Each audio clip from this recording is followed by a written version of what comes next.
So like I mentioned, I'm just going to state this right up front that this first webinar is really focused on the Iowa Hazelnut Project, really Iowa geography, and then the joint performance trials and on-farm research sites that we're hosting through our on-farm collaborators. And incidentally, we're always looking for more growers, but more on that just a little bit later. So if you're interested in different aspects, we will get there. Just be patient with us. Next week, we're going to have the hazelnut primer, basically the good, the bad, and the ugly. And during this webinar, we're going to get down to some of the nitty gritty of what hazelnuts are, the differences between European, American baked hybrids, so on and so forth. And I thought my slide was supposed to move. There we go. Excellent.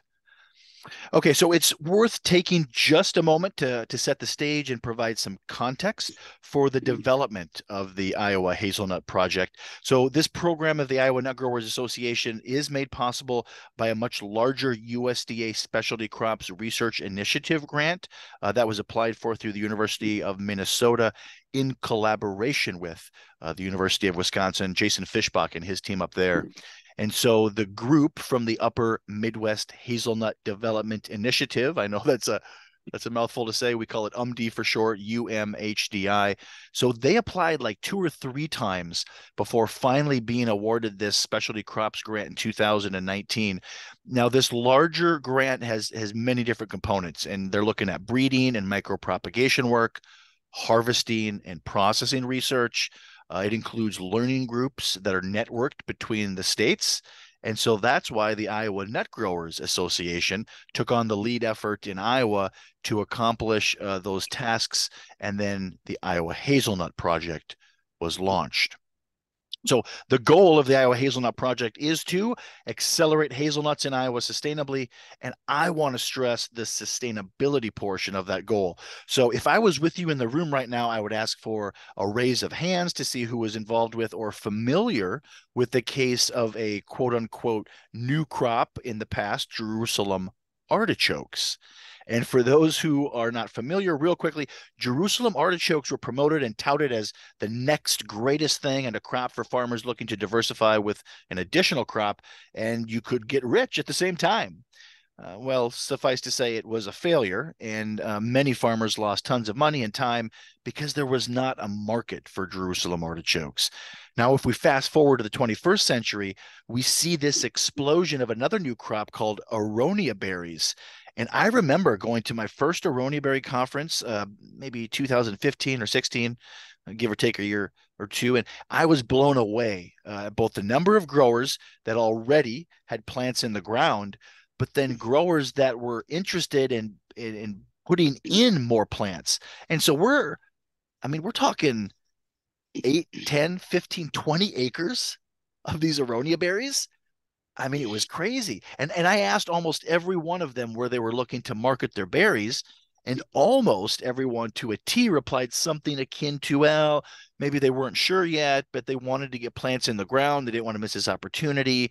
You know, they could always sell them directly to consumers or at the farmers market if needed, or they tell me that they're lined up with this or that outfit and they're going to buy everything I can grow. Naturally, I probed a little bit to see if I could find what the terms of some of these contracts essentially were for that were being offered. And to my horror, I discovered that it was almost entirely on basically a handshake and a prayer. And if you're not familiar with aronia berries today and the status of that industry, let me tell you, it's rough. I mean, many people have been burned by actors promising to buy berries and then either not taking them or worse, taking them and then not paying for them. So dozens, if not hundreds, of aronia berry growers have essentially given up and either ripped out their bushes or simply neglected them, allowing animals to graze. Just really don't even care about the berry production. I personally have 2 neighbors within 3 miles of me, and I know of at least 3 others within 30 miles that have completely abandoned the idea of growing aronia berry for profit. And so here's our two very kind of parallel stories of new crops, I guess you could say, in Iowa. One was a failure with the Jerusalem artichokes. The other one, aronia berries. You know, maybe the jury is still out, but it really isn't looking good. So I'm really sensitive to the current situation, leading an effort to develop hazelnuts as a viable woody crop here in the Midwest. And so it's not without its challenges, But I think with research and promotion, we can eventually get there. And what I mean by there is a viable woody crop here in the Midwest that is profitable. I mean, that's the goal. So how do we get there? Well, we have several objectives, as you can see here, that we're working on to achieve this goal and make significant progress towards hazelnuts as a viable woody crop in the Midwest here. And so what we're looking to do with the Iowa Hazelnut Project is lead outreach and learning opportunities, establish those field trials, and then develop some of those value-added opportunities. So the Iowa Nut Growers Association is the primary organization in Iowa working to lead the outreach and learning opportunities to growers. And we have partners like the University of Minnesota and Wisconsin. There's groups like the Arbor Day Foundation. There's research being done by Rutgers, Oregon State University, and others. And we can really provide the most up-to-date information and insight into growing hazelnuts profitably in the Midwest. And a major component of our outreach and learning opportunities is this Hazelnut Academy. And so while we originally planned on hosting these face-to-face learning groups throughout the state, the COVID-19 pandemic had other plans for us. So we quickly transitioned then to this Hazelnut Academy, which is going to allow individuals to learn about hazelnuts and how to grow them, manage, harvest, process, even market their crop to a certain degree, and all from the comfort of their own living room. And so the Hazelnut Academy is also very nice for me because it's kind of a screening tool and a way to teach growers before they ever maybe put a plant in the ground. Maybe what you mentioned, Clayton, just learning and getting as much information as you can so you can make sound decisions on what you plant, where you plant, so on and so forth. And that's, kind of what we're all about here, learning from the mistakes of others and sharing that. And so then associated with the Hazelnut Academy is going to be the development of various fact sheets and guidance documents just to assist growers with getting started and establishing their own hazelnut plantings. So, another component is going to be these replicated joint performance trials and then the smaller on-farm field trials. These are really major components of what we're doing with the Iowa Hazelnut Project. And then, of course, the overall federal specialty crops research grant. So these joint performance trials consist of sites where the leading experimental genotypes, and that's what we call them, genotypes, they're being grown, the data collected. Basically, we're looking at 5 to 12 plants for each genotype in randomized blocks grown under these really specific protocols. And that's kind of important so that we can get a good sense of how these plants do from northern Minnesota, northern Wisconsin, all the way down through Iowa and Illinois. And then we have these smaller on-farm field trials that really consist of just 5 plants of a specific genotype, still grown under these specific protocols. And then associated with the joint performance trials and the smaller on-farm field trials is this facilitation of on-farm research so that we can gather and then confirm and validate some of these assumptions. And I really want to stress that, confirm and validate these assumptions, because there have been a lot of assumptions made regarding productivity of hazelnuts in the Midwest and thus profitability. And so by collecting this data from tracking establishment costs, right, to tracking shrub flowering and pollination times, yield and productivity info, all of this is absolutely vital in order to really firm up those enterprise worksheets, right? And then validate these really range of assumptions that have been made regarding hazelnuts. And again, if we want to get to profitability, we need to have good data and we need to have solid examples that we can give other growers so that they can be confident that it's going to be successful for them. So one final objective that we're working through is the development of these value-added opportunities. So let's just be honest, in-shell hazelnuts are going to have limited marketability without processing to crack the shell and then get to that delicious kernel. Say if anybody's not muted, could you do me a favor and just mute your microphone? That would be great. That way, if we get a dog barking in the background or something, it won't be a problem. Hazelnut kernels, they really have a range of applications from confections to baked goods to oil production and more. And really, that's what we need to get to when we talk about profitability. It's going to be really tough to get to any sort of profitability with just round little in-shell nuts that we're selling in a wholesale market.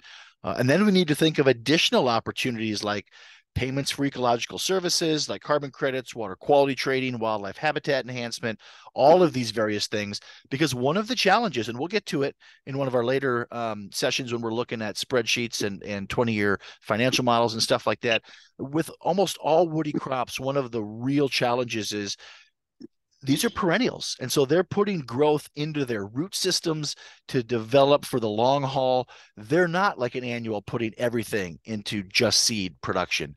And so we have to figure out a way to cash flow without any sort of a production with a lot of these woody crops, whether it's chestnuts, aronia berries, hazelnuts, for the first 3 years, 5 years, maybe 7 years.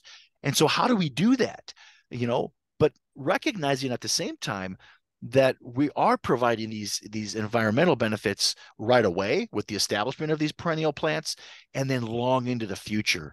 And so if we can marry up and match up some of these folks that are really looking to have really solid projects that they can bank on for the long term, and then we can fill that gap for these growers to cash flow in that short term in those unproductive years. I shouldn't say unproductive years, but when they're not necessarily getting much for production.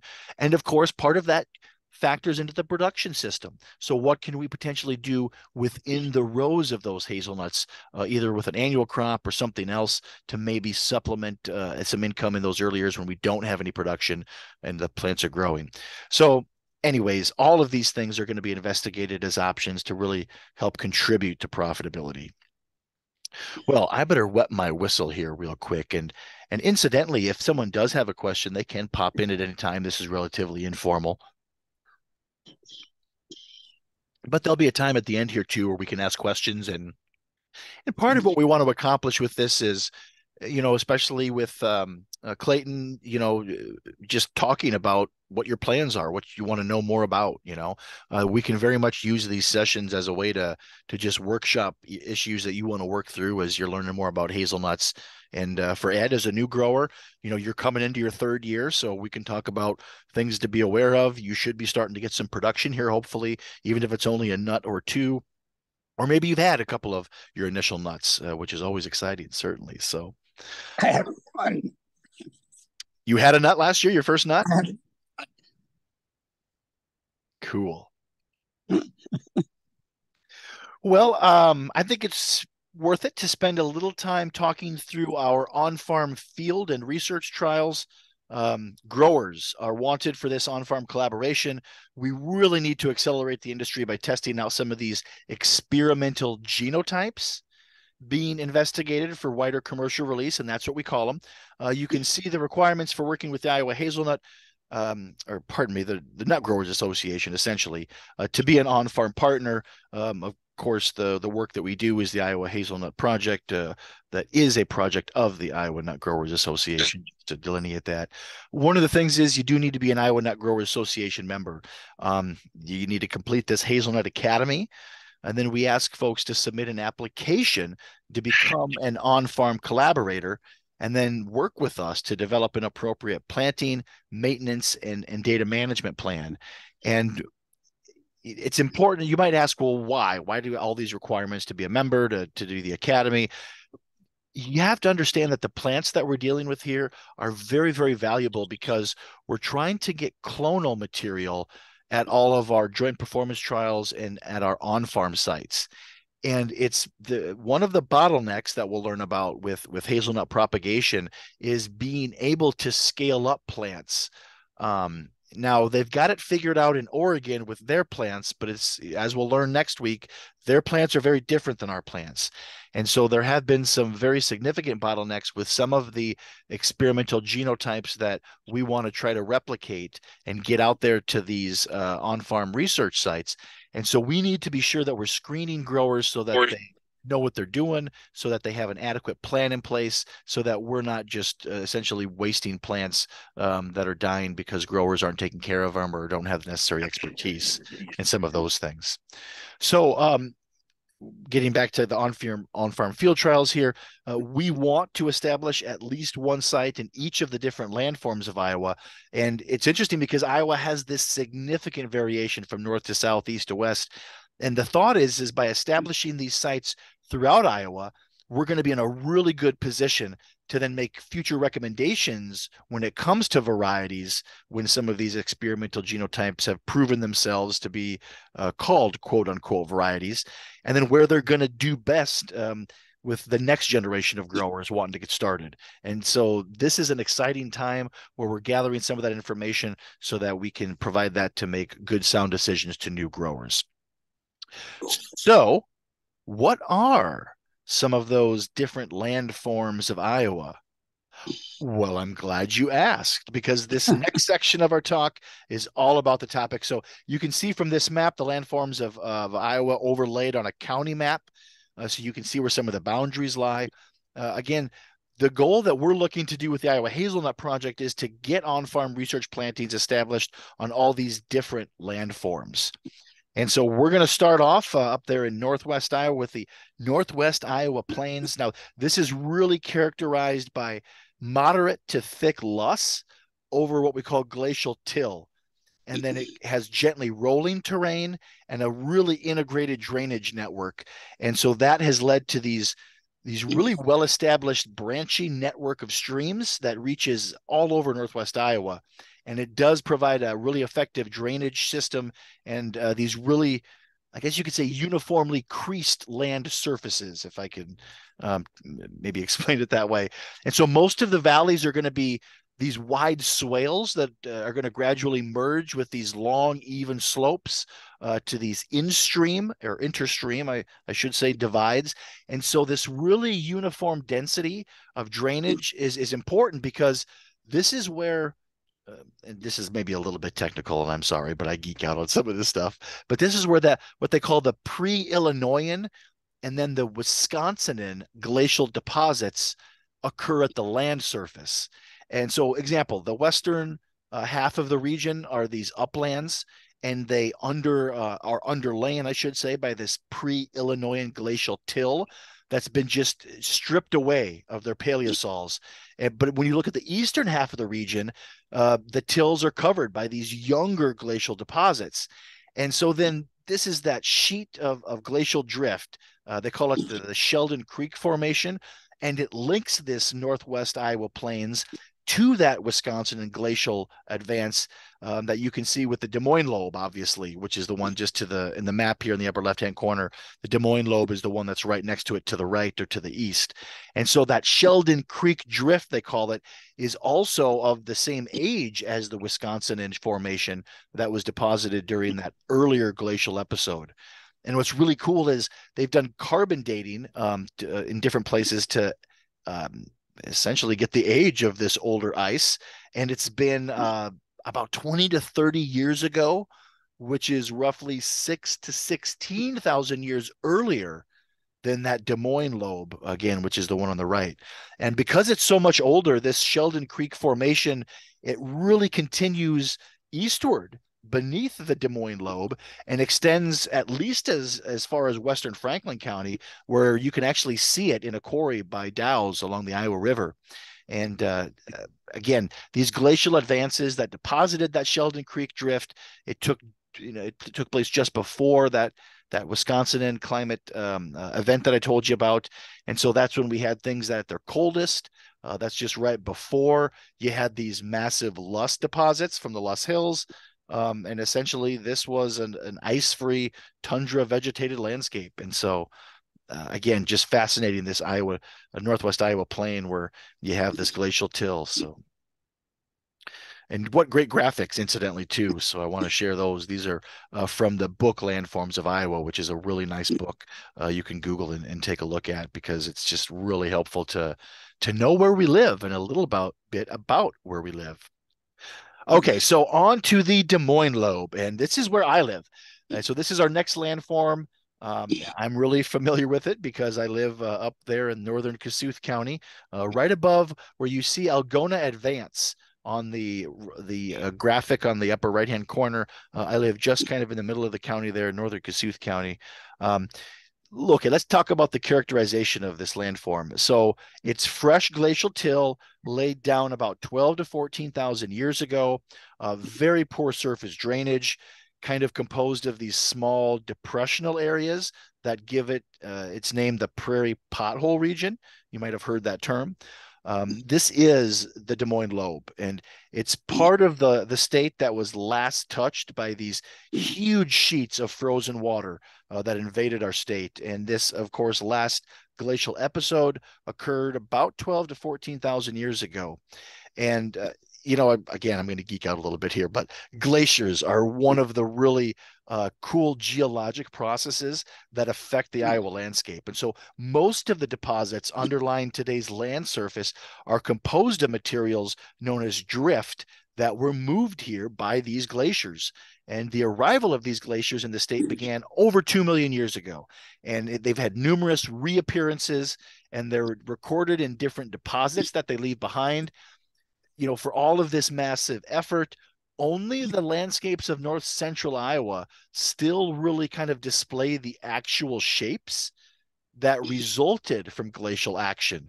And you can see them again on this graphic where you have these different advances, and they've really left on the landscape these patterns that we observe in the Des Moines Lobe.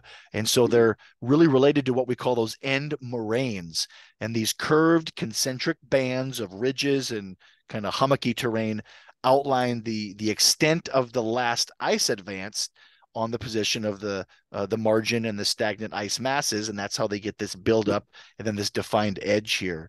And so this pattern of alignment that's kind of parallel with the outline of the lobe shows that the origins were closely associated with that changing ice margin. Again, the idea here being that as the ice retreated, it really melted and left these huge deposits that are kind of visible with the bands that you see there. But not only that, you get then the peat and these really cool peat. It's a really natural part of our glacial history, and that was often accumulated in these smaller like ponds or sloughs or the bogs. Think of that, where a lot of the plant material could not really completely decompose. And so you had these peat deposits that occurred in fens. Fens are one of the really unusual wetland types that we have. And at these isolated hill slope sites, this is where groundwater seeps to the land surface and has basically maintained permanently saturated deposits of peat for thousands of years. And I find that fascinating.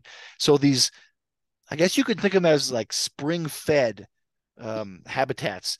They really have this unique wetland ecosystem that supports a really cool range of interesting fauna and animals and stuff like that. So, um, an example, I guess, might be Silver Lake Fen Preserve. That's up in Dickinson County, the Iowa Great Lakes there. And it's a really good example of this really, I think it's a unique and geological phenomena, really. But okay.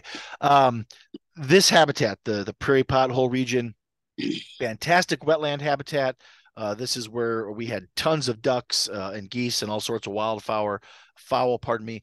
But it really does have an incomplete surface drainage system because it's so fresh. And that means that it really impacts productivity of agriculture because we have these really wet, heavy soils. And so many of the wetlands were essentially drained as ag became more and more prominent. I mean, we have millions of acres of perforated tile line underneath our landscape in Iowa. And so today, these low spots where it's poorly drained, we have these dark colored soils where you can obviously tell that's where water would pond up and organic matter would accumulate. We also have these glacial erratics. This is a specific term for, wait for it, rocks. So if you ever want to sound smart and you use another term for rock, you can call it a glacial erratic. Anyways, so these rocks are strewn all across the landscape there, and they're usually in my neck of the woods. They're carefully gathered up because you pick your fields for rocks and you go put them in the corner of the field somewhere. You could take a trip to Lone Rock, Iowa, actually, not far from where I live, and visit the large boulder that gave the town its name, and it's proudly displayed at Railroad Park. So, yes, a little bit of trivia. There is actually a rock in Lone Rock. Oh, we got a couple folks in the chat here. Thanks, Clayton. So, clearing fields of rocks, laying these tile lines beneath this poorly drained landscape, it's really turned the Des Moines Lobe into a highly productive breadbasket. And so if you look at satellite images taken of Iowa from space, especially in the spring of the year, you can see this really sharp contrast between the intense cultivation of the productive wetland and prairie soils of the Des Moines lobe, and then the different land use patterns on the varied soil types of the surrounding landforms. So we just really heavy agriculture. I mean, all of Iowa is heavy agriculture with row crops. Don't get me wrong, but it seems to be that there's almost less up here in the prairie pothole region. But a lot of that's changing too with CRP. We've got a lot of programs that are actually allowing some of these native areas to be put back into perennials, and of course that's beneficial because then they have roots in the ground all year long. Okay, moving on. And my slide's not moving. There we go. The Iowan surface. And this might be one of our most interesting landforms, characterized by this gently rolling terrain, kind of this thin, spotty loess or loam over this glacial drift. You can see actually the bedrock from the surface in some areas, and it has these kind of scattered glacial boulders. You can see that in the picture in the upper right-hand corner there. This landform was actually the focus of a lot of scientific controversy until some new research methods, and then this concept of stepped erosion came to be in the 1960s to really challenge the generally accepted existence of a separate sheet of Wisconsin glacial drift in this area. So that was kind of interesting. Now, the physical characteristics of this landform, we're talking about gently rolling slopes, really low relief. I would say these open views to the horizon.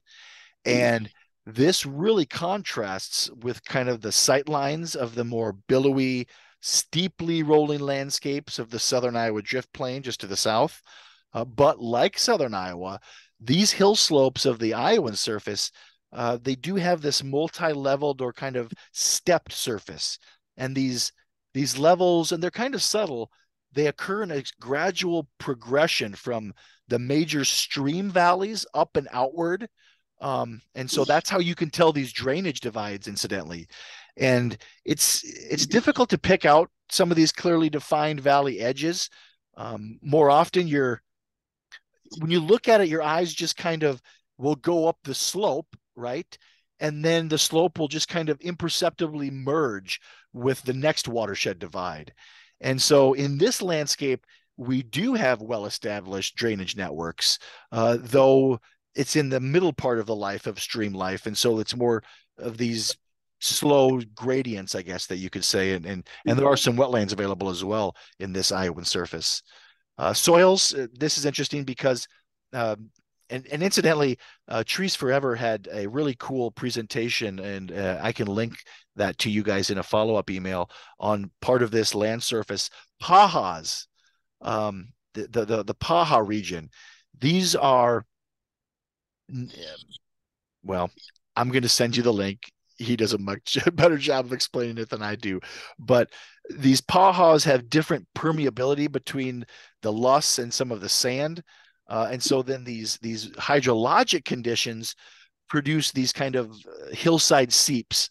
And so you get the water that'll actually come out of the hillside.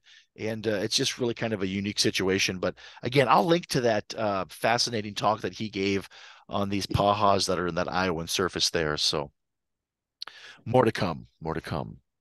I'm going to wet my whistle here real quick. I feel like I'm going on and on.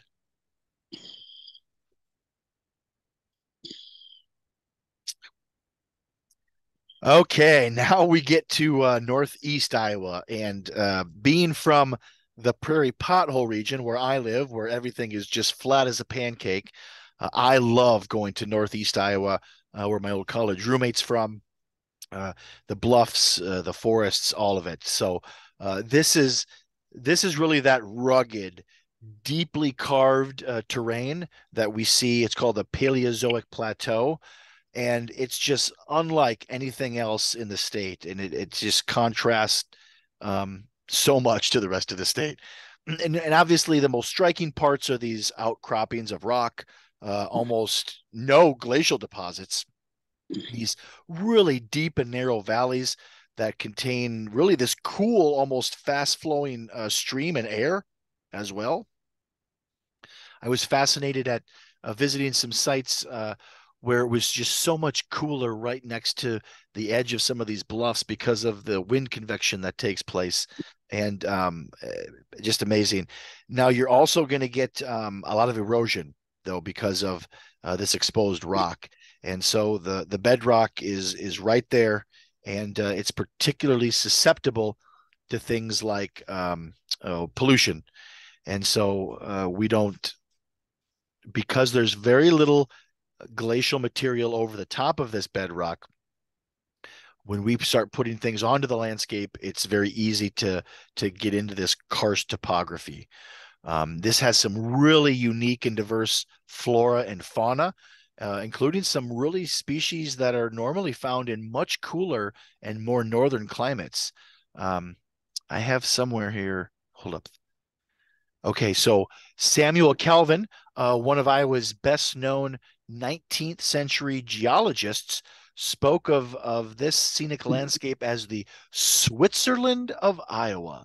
Who would have thought that Iowa or parts of it could be considered similar to Switzerland? But, anyways, um, so the key to this refreshing difference in appearance from the rest of the state are these shallow Paleozoic sedimentary bedrocks that no other region of the state has. This includes fossil rocks from the Cambrian, Ordovician, Silurian, and the Devonian age, which originated as sediments that accumulated on this seafloor basically 300 to 500 million years ago. And so over the course of geologic time, these deposits really hardened into this brittle rock that later were deformed and fractured by just tectonic plate movement. And then we get this widespread series of vertical cracks that extend through the rock.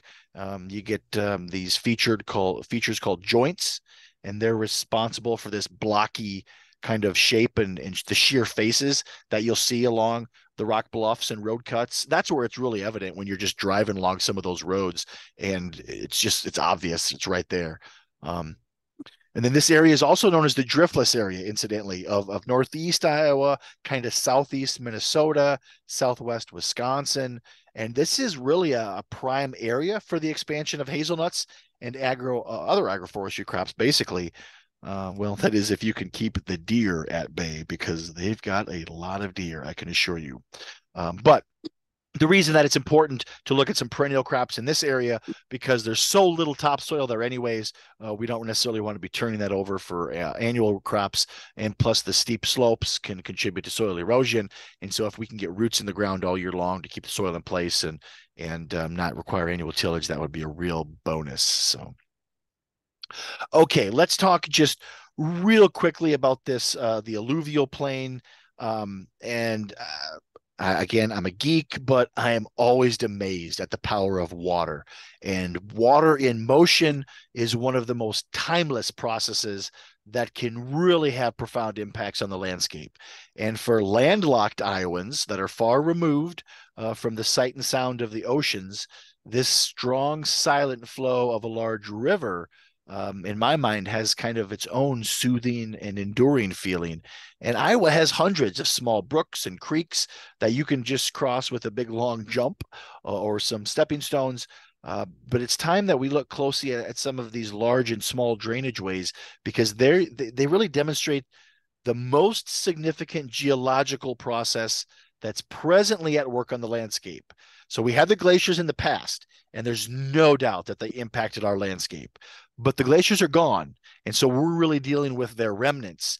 But right now, it's water and the action of water that's really at work shaping the characteristics in the landscape of Iowa.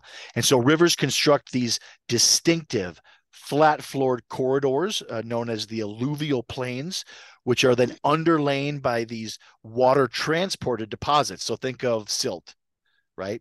And so these topographic corridors weave through the state and the other landform regions, but together they all come together and they contribute to the alluvial plains. And so during the tens of hundreds of thousands of years since the glaciers melted, rivers have carved the state's valleys, partially filled them in with deposits of gravel, sand, silt, and clay. The streams that are draining Iowa's land surface today range in size from just small little rills, really, on upland slopes to, of course, the broad Missouri and Mississippi lowlands that are along the state's western and eastern borders. But basically, only these largest segments of the alluvial plain region stand out at a scale map. The other smaller drainage networks certainly transfer water, sediment from the highest portions of the watershed downslope into the larger streams and rivers, but often aren't really necessarily seen at the landscape level. But eventually, it's all going to go down the Mississippi River or the Missouri to end up in the Mississippi Delta and the Gulf of Mexico. So the alluvial plains always in motion, always carving things. And of course, this is where we're going to get a lot of flooding along those cities that are situated there, which we're all too familiar with, both with the Missouri and the Mississippi. Okay, so the Loess Hills, so unique. Um, Today, basically, the Loess Hills only exist in Iowa and in a couple of locations in China, and that's it. So just a really unique landscape. So the irregular Loess Hills really form one of the distinctive boundaries of our state to the west. They extend in this kind of narrow band that borders the full length of the Missouri River Valley in western Iowa, and it's really in the heart of the deep Loess landscape. Within 2 to 10 miles of the Missouri River Valley, really, that this topography with the sharp features, with the alternating peaks and the saddles that kind of dip and climb along these, I guess, these kind of ridge crests, you could say. And then there's these these like side spurs, I guess you could call them, that they branch off the main ridges.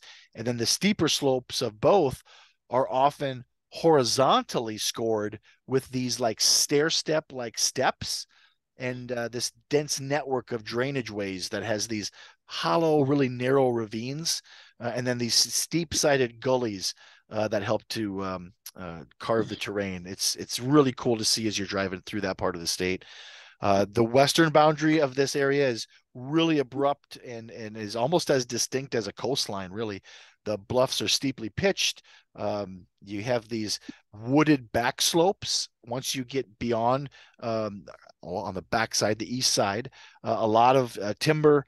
They're kind of these flatline cultivated fields as it gradually slopes down from the Missouri River Valley there, and some really nice vistas to look out over when you look at the Loess Hills. The eastern boundary then of the Loess Hills, again, just gradually kind of merges with the southern Iowa drift plain.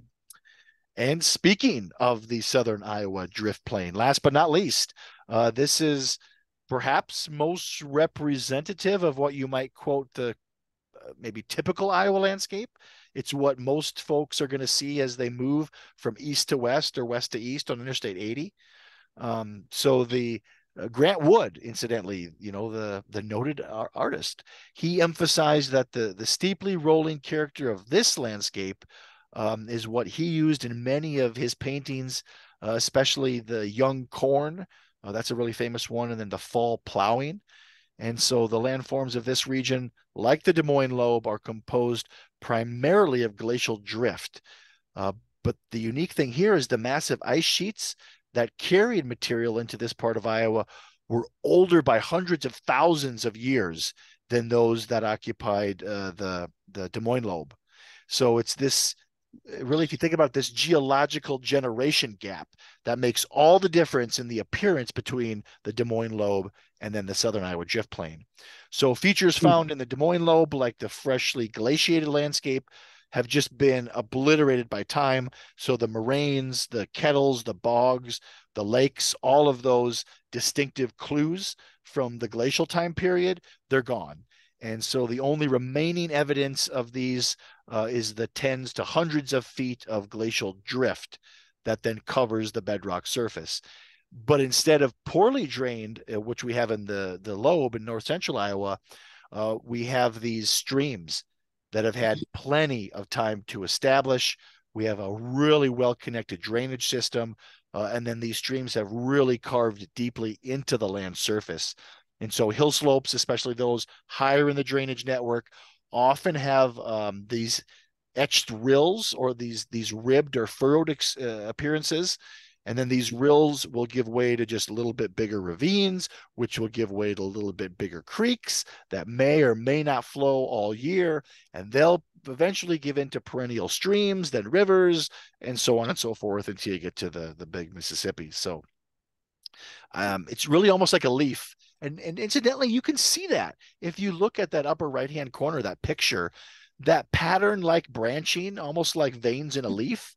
It really shows where that the post glacial wetlands and some of those things were just erased through time because we've had rivers that have then carved the landscape and incised into those lusts and paleosols. So, okay. I've gone through all of the landforms of Iowa. Sorry to geek out on you just a little bit there, but I think it's important because Iowa is so unique. And one of the things that we want to do is really take that into consideration in the work that we do with the Iowa Hazelnut Project so that we're getting the full picture of what hazelnut production might look like across the entire state. And so, speaking of that, you can see on this map, we've overlaid the landforms of Iowa over the counties, and then we put some stars where we have existing sites. And so here you can see in the far western Iowa, we have the Kingsley Pearson FFA Hazelnut Test Plot over in Kingsley, Iowa. We have a hazelnut test plot that'll be going in this spring over by Galva, Iowa. Then in north central Iowa, we have the Struker Research Joint Performance Trial. And then we have the Roger Jensen Hazelnut Test Plot. We move to the east. We have the Dell Lawrence Joint Performance Trial, and that's by Marion in the Iowan surface. And then we have one that was just established here last spring near Oxford in Iowa City. And that's just on the edge of that Iowan surface and the southern Iowa drift plain. Another one that's being established here by Williamsburg, Parnell, right along Interstate 80. And then, of course, way down south in Appanoose County at Centerville, we have at Indian Hills Community College, one of our research sites there. Incidentally, that site at the Indian Hills Community College is our overall Iowa Nut Growers Association research test plot, and it has many things growing there, from black walnuts to hickories, pecans, what else? Chestnuts are down there, pawpaws, persimmons, hazelnuts, all sorts of different things. And we certainly each year have a fall field day down there. So stay tuned for more information on that coming up sometime in October of 2023. Okay, so let's talk just real briefly about a couple of these joint performance trials. So we have the Struker research site located in northern Kossuth County, and this is going to be composed of two main soil types, Webster clay loam and then the Coland clay loam. Both of these are poorly drained, really heavy soils that are representative, honestly, of soil types that are going to be found throughout the Des Moines lobe. So these might not be the ideal soils in the ideal site to grow hazelnuts, but what it is a representative site of what we can expect in the prairie pothole region here. And so it's important to essentially be testing them not only in the ideal conditions and the ideal soils where they're well drained, but in what some of those common soils might be. And so here you can see on the left-hand side there some of the potted plants, the Beast and the Grand Traverse, and then some of the bare root dormant plants that might have come from Grimo's Nut Nursery or the University of Minnesota. That's the research site there. We have those plants spaced 10 feet between plants, 15 feet between rows, with a piece of landscape fabric there, and then mulch on top of it. Better picture there. And then much thanks to our collaborators, Chris and Dean Struker, for providing the site and being just great supporters of hazelnuts and agroforestry overall. That's one of the plants there that is almost more of a single-stemmed tree type hazelnut versus the multi-stemmed. We'll get more into this site and some of the stuff that's planted there, but it does have, I think we're up to almost 20 different genotypes being tested there. So. Okay, let's talk about the Del Lawrence Research Site. This is in Marion.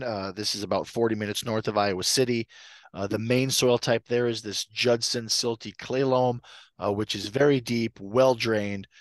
Here's the deal. When I go to Dell's, it's awesome working in his soil. It's mealy, well drained, just top-notch stuff. And so with Dell, we have over 25 different experimental genotypes growing there to see how well they do, what sort of yields we can expect. You can see some of the size of some of these bare root dormant plants that we established, and just look at some of those root systems, just huge. Here's Dell. Dell has a nice site between a creek bottom, which would be to his right or to the left in this picture, and then a small woodlot, again, to the right to his left on the picture, and then he lives just up the slope, up the hill is his property. There's a really nice picture of the site now, all mowed up with plants that are some of them 4 or 5 feet tall. You can see we've got the cages around them, and then of course the tree tubes around some of the smaller plants. But a really nice site right there in the Cedar Rapids, Iowa City area. And there is the man, the myth, the legend, Dell. And this year was a milestone year because I wish I had a drum roll or something here. Well, because thank you. Our first nut. Dell had his first nut this year that we found. And not only that, I think there were a total of 12 plants in that research planting that had at least one nut this year. And so we were very pleased. Again, some of those were established back in 2017. Others more recently as 2019 or 20. But the fact that we finally got some production was just really, really exciting. So I want to touch base here just a little bit on some upcoming classes. So we're going to be meeting basically weekly here, Fridays.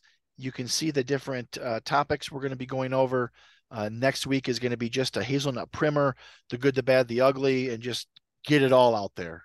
Information on just the basics of hazelnuts, the good, the bad, and the ugly. It's really self-explanatory.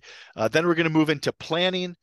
Then from planning, we're going to move into, okay, I've already got plants. What sort of planting and maintenance should I be looking at? Maybe I'm coming up on harvesting. So what should I be expecting on the harvesting front? Different size and scales, equipment, how to go about it, so on and so forth. Processing. These are going to require some sort of processing, even if it's to get the husk, the fleshy husk, off of the round in-shell nut. So at the very least, there's going to be that step. And then depending on what level of processing you want to get into with actually cracking things, that's a whole nother level, but we'll talk about that. And then finally, we'll kind of wrap things up with some marketing, some record keeping, a little bit on food safety. And then we will be utilizing an enterprise worksheet that I put together and a 20-year financial model that I put together as part of a document called the Landowner's Guide to Perennial Crop Options. And so that's something I can also include a link with as a follow-up to those folks that are on with us. So I will do that. I also want to make this little pitch here. So we have what's called the Upper Midwest Hazelnut Growers Conference that is done every year, the first weekend in March. And we rotate it between Minnesota, Wisconsin, and Iowa. And Iowa will be hosting this year, this coming Friday, March 3rd, and Saturday, March 4th, at the Hotel Winneshiek in Decorah, Iowa. We just got the registration page up today on the Trees Forever website, so I will include that in a link if you're interested. The way that these are typically structured is Friday will be maybe a processing demonstration depending on how much interest we get. Most likely we'll have what we call show and tell on Friday night, where folks can schedule a 10 or 15 minute time slot to just share what they've got going on their farm. If they've just started to process, if they've got some processing equipment they've been building, anything really. One year, somebody gave a nice tour, or pardon me, a nice presentation on a trip they took to Spain, where they learned about the hazelnut industry there. It could be anything you want. And then on Saturday, that's when we have basically a full day of really heavy hitters, some real experts working on hazelnuts, folks from the University of Minnesota, University of Wisconsin, giving updates on everything from genetics and propagation to new plant cultivars, branding, pest and disease issues, you name it. So be there or be square. Then we also have the Iowa Nut Growers. As an organization, we do what's called a nut evaluation every year. And so anybody from the state can submit samples, nut samples, and then there's a process for processing and scoring nut samples. And so that's a way we've been doing this since 1965. And it's really a way for growers to send in some of their prize nuts to see the percent kernel, how much you can actually they yield, so on and so forth. And so we have scoring criteria for black walnuts, hickories, both shellbark and shagbark, pecans, butternuts, hazelnuts, all sorts of different species. So I can include some information on that as well. If folks are interested in submitting samples or just seeing what that's all about, we'll be over in Marion, Cedar Rapids area on Saturday, February 18th. And then since both of you are new, I'd make a pitch for the Iowa Nut Growers Association to become members. Our annual meeting will be coming up here sometime in April. And then we've got a couple of different events that we're looking to get on the calendar real soon. One of them will be a grafting workshop where you'll actually be able to come and practice your grafting and learn how to make various grafts. We'll be doing some bench grafting, that means indoors, and then we'll also be doing some field grafting at a site by Iowa City where there's actually plants in the ground, and we'll be top grafting them. Again, that'll be coming up this spring.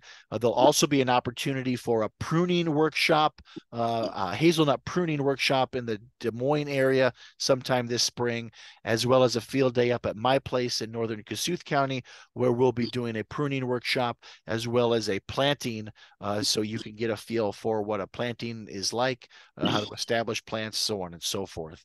So a lot of great opportunities coming up here this spring, and some field days that'll be coming up here this summer as well. So stay tuned. And if you're interested to become a member, that would be cool.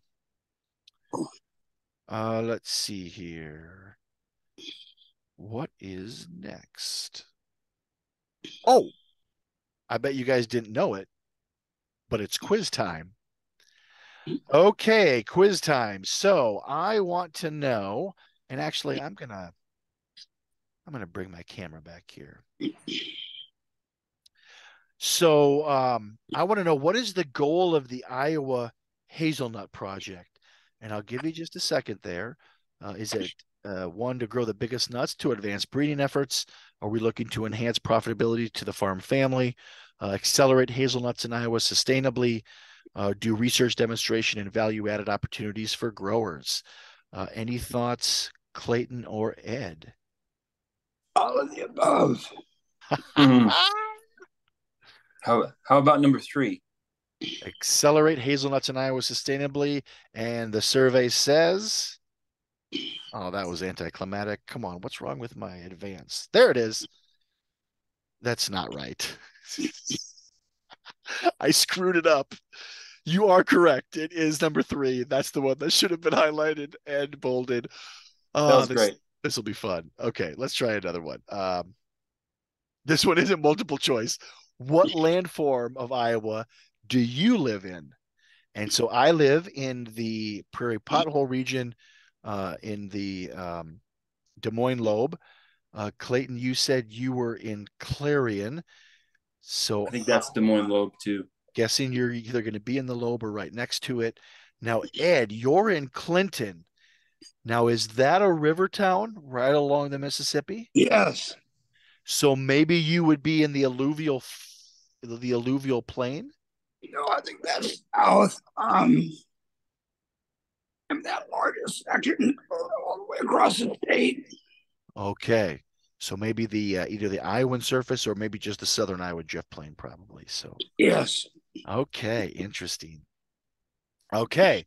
So next, name one of the joint performance trial locations. Are we looking at Wilcox, Leicester, Marion, Farragut, Ames, Iowa City, Fenton, or Sioux City? Marion. Marion, there's a guess. Any guesses from Clayton? And I thought the joint performance. I thought the big spot was Indian Hills Community College for growing all the different stuff, but I don't see a Tumwa on that map, so or on that multiple choice. So very perceptive. And in Centerville, Indian Hills does have an Atemo campus. This one is the Centerville campus down in Appaloosa, and it's not on there, but that would be an acceptable answer. So ding, ding, ding for you. And the other two would be Marion at the Del Lawrence site, and then the Fenton site up here in North Central Iowa. Cool. Okay. So next question. What is the largest landform of Iowa by size? Any guesses there? What was the name of that artist? Who? Grant Woods. Yep. Yeah, I'm guessing it's that one. Whatever he drew pictures of for that one. The Southern Iowa Drift Plain. Yes, indeed. So that, again, the typical landscape of Iowa, what most folks would see passing through along Interstate 80, the Southern Iowa Drift Plain. Okay, last one here. Oh, that was the last one. Never mind. So there's my contact information. Let's just open it up to questions, comments. What do you want to know? Yeah, I got Go ahead. First vineyard in Oxford, Iowa, back in the 70s. Where is the grower located at? So the net evaluation will be in the offices of Trees Forever, and that's coming up here again in February. And then a couple of the other events, the grafting workshop, we don't have the details yet. The site in Oxford, Iowa. Oh, Oxford. Oxford, yeah. Yeah. It was right on Highway 6 between the two Oxford exits. Oh, so this is Connie Aldridge. That's actually on just outside of Iowa City. And so she has a site there that she just established last spring. And so this will be her first full year. And in fact, I'm hoping to have a field day there this summer, because some of those plants that we put in there were actually planted at Indian Hills Community College back in 2020, and then we dug them up. So they were relatively mature plants. Some of them had catkins on them. And so male catkins is going to be the male pollen shedders. So there's a chance that she might actually even have some production this coming year, 2023. So that would be exciting. Yeah, very cool. Yeah, I had to find his vineyard and nursery back in 1986. First commercial in Iowa. Okay. Very cool. That's awesome. I guess I got a question. Sure. A lot of these plants that I bought from the West Coast, you think they'll grow in Iowa? I'm not optimistic in the long term. Okay. I It said on the grow map that Iowa was well within the region, even into southern Minnesota. But I know that, well, I guess I don't know anything. That's why I'm here. But I'll be interested to see if they grow. Well, so here's where we kind of get the stuff that they have out in Oregon. It is, first of all, it is EFB resistant, but it's EFB resistant to the EFB, Eastern Filbert blight, that they have there. And one of the things that we've discovered is that EFB, Eastern Filbert blight, it's almost like it has flavors. And so their EFB is a little bit different than RFB, EFB, which might be a little bit different than the EFB out in the East Coast with like Rutgers and stuff like that. Lovely. So different types of EFB depending on the country, the part of the country you live in. Yeah, yeah. So what that means is, first of all, the cold hardiness can be an issue where those plants coming from a more temperate climate in Oregon and in the Pacific Northwest come here to our pretty harsh Iowa winters. So here's just a real quick side. This is going to be a test winter for us because when we had that cold spell where it was basically like minus 20 to 30 degrees below zero, but for like 3 days straight with the wind that was roaring through here, like I expect to see a lot of dieback, and so that's going to be a test one for us. And so that can be an issue, dieback for some of those plants. The other issue can be that the male catkins will actually freeze off. And of course, if you don't have male catkins and you don't have pollen, one of the things that other growers have done to address that is, okay, I'll just get my pollen, quote unquote, pollen from seedlings in the Midwest here to be the pollen source then for pollinating then those European varieties from Oregon. And so they've got some plants from, excuse me, from Oregon in Nebraska that they're experimenting with. Dave Bonoff, he's a retired professor from the University of Wisconsin who's very active with that group up there. He has Jefferson and Yamhill both, I'm almost sure, in his plantings, and he's starting to see where they're starting to succumb to some of the cold hardiness issues there and stuff. But as zones are moving with climate change, who knows essentially. So I think it's cool that you're experimenting with it because it really can't hurt. Thanks. Hopefully they live and we can buy some more. If not, you have a good recommendation of places to buy in the Midwest. Well, one of the things I would ask is what you're interested in, like what level. Maybe you'd like to get involved with the Iowa Hazelnut Project and do a small research planting. In that case, 5 plants. We'd like to do maybe 5 replications, so 25 total plants. And then if you had seedlings on each end, but anyways, you could get access to some of the experimental genotypes that we have through the University of Minnesota and through the Wisconsin growers and stuff like that. Some other areas where you can just purchase plants, but they're going to be clonal is Grimo's Nut Nursery in Canada. That's Ernie Okay. and Linda Grimo. And so we have quite a few of their selections that are in our on-farm trials. So Marion, Aldara, um, Did you say Marion? yeah, that's the name of one of That's their varieties. Yeah, that is wild. That's the name of the farm. exactly. Yeah, Marion, Aldara, Andrew, Frank, um, and there's a couple more that they're experimenting with. So That's uh, great. and you can purchase them right now. They're online. You can find out. They've got some really good stuff. Again, they're in Canada, so they've got their seedlings are a little bit pricier because they've got to get through customs. But they can do it. They do it to all over the United States, and they have a long track record of it. So they have all the necessary permits, so on and so forth. I think it'd be great to do a little test trial plot for Iowa Nut Growers Association. I think that'd be awesome. Awesome. Let's talk more, and I'll send you some information because it's a lot of fun, and we're always looking for more sites, and we all learn together. So. Cool. Thanks. Um, yeah, what else? Oh, I went off this side tangent talking about well, did I answer your question? I guess, Clayton, maybe where I should start.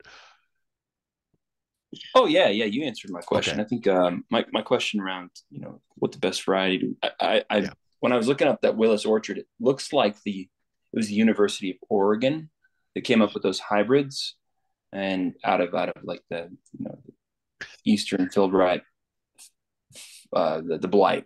Yeah. So I think we're good. I think we're good.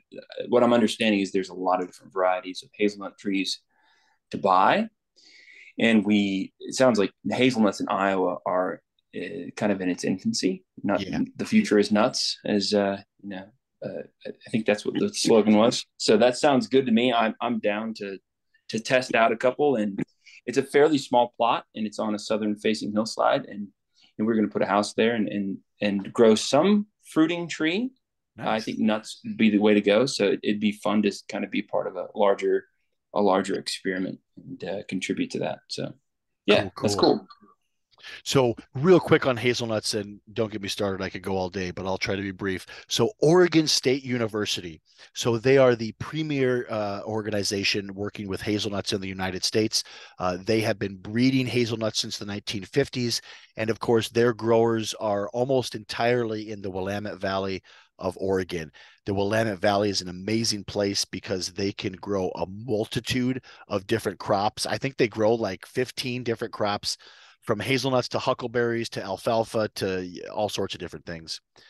But without a doubt, they're the premier university that's been working on hazelnuts. Sean Mellenbacher's their main researcher. They developed what's called the gas away gene, which is a single gene that initially got them resistance to Eastern filbert blight, but they are most definitely interested in other forms of resistance to Eastern filbert blight, recognizing the need for multiple vectors instead of a single gene, because Mother Nature will eventually get around that.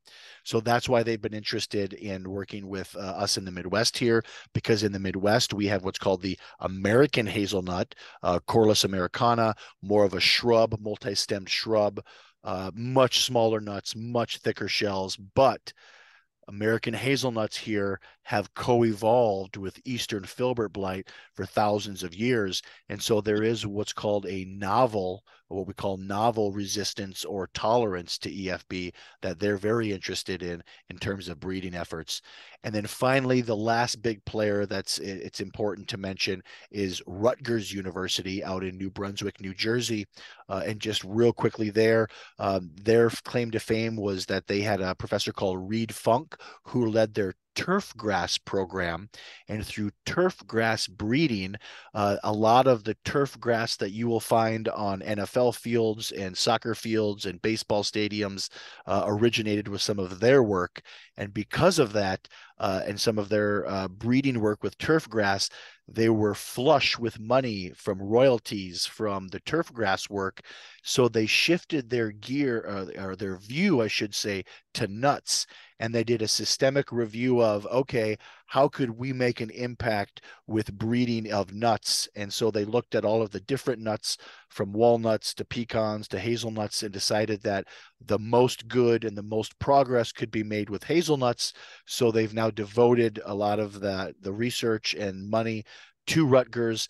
The Sean Molnar, or pardon me, Tom Molnar, the researcher there, has actually gone over to Europe and done a little tour of former Soviet countries like Azerbaijan, Kazakhstan, even been into Russia, Turkey, places where hazelnuts are, even on roadside stands. He would find stuff that was interesting from universities that were doing research, brought all of that material back to Rutgers, started to screen it for Eastern filbert blight, again, looking for cold hardy genetics, and then genetics that would be resistant to Eastern filbert blight, developed 3 unique strains, and some of that work is being developed and bred into some of the hazelnuts. And of course, they have now 4 selections that they're looking to release for what are considered mid-Atlantic growers, basically from the Carolinas up to New Jersey. And so they've got a group of growers that they're working with there. And now they've combined forces. So Oregon State out west, uh, New Brunswick, New Jersey, with Rutgers in the east, and then the University of Nebraska at Lincoln, and then the University of Missouri, their agroforestry center. They've all come together with this hazelnut consortium, which is this other group that's really trying to take hazelnuts and develop them as a viable agroforestry crop in the United States here. And so that's a group that's a little bit different than our upper Midwest group, which is kind of University of Minnesota, University of Wisconsin, some other different nonprofits. Of course, we all work together. In fact, we're all looking to do a big proposal to the government for like $5 million for continued breeding and stuff like that. So, again, I could talk all night, but just a That's little bit of fantastic. context That's of really where cool. we're at with stuff. So, That's great background. Just some of the history on the Eastern filbert blight and where it comes from, and how the American hazelnut has evolved with it, kind of the natural resistance. That's awesome. And did I get the name right? Funky, the old turf grass company. Funky. What was that guy's name? No. NFL royalties? Yeah, so it was it Carl Funk? Funk. Carl Funk. But it's not Funky Seeds. So essentially what they did was a lot of the research in the breeding, and then where that stuff is grown, incidentally, is way up in northern Minnesota, in Roseau County, Minnesota, by the Huh. Canadian border. That's like the number one place for turf grass production. And so they grow it, they harvest it, and then that goes out again to these ball fields all over the place because of the characteristics of it and some of the different varieties. Really, really cool, fascinating story. But Awesome. Thanks for that. it was Reed Funk, Reed Funk. Thank you. Funk, Reed Funk out at Rutgers. Yeah, Google Reed that. Funk. I Cool will. story. And then Tom Molnar, Molnar. Molnar. Yeah, yeah. Thanks. All right. Well, I hope this was interesting. I'll send out a link for the next meeting coming up here on Friday. I'll get this one posted if you want to reference back to it. Hey, looking forward to the series.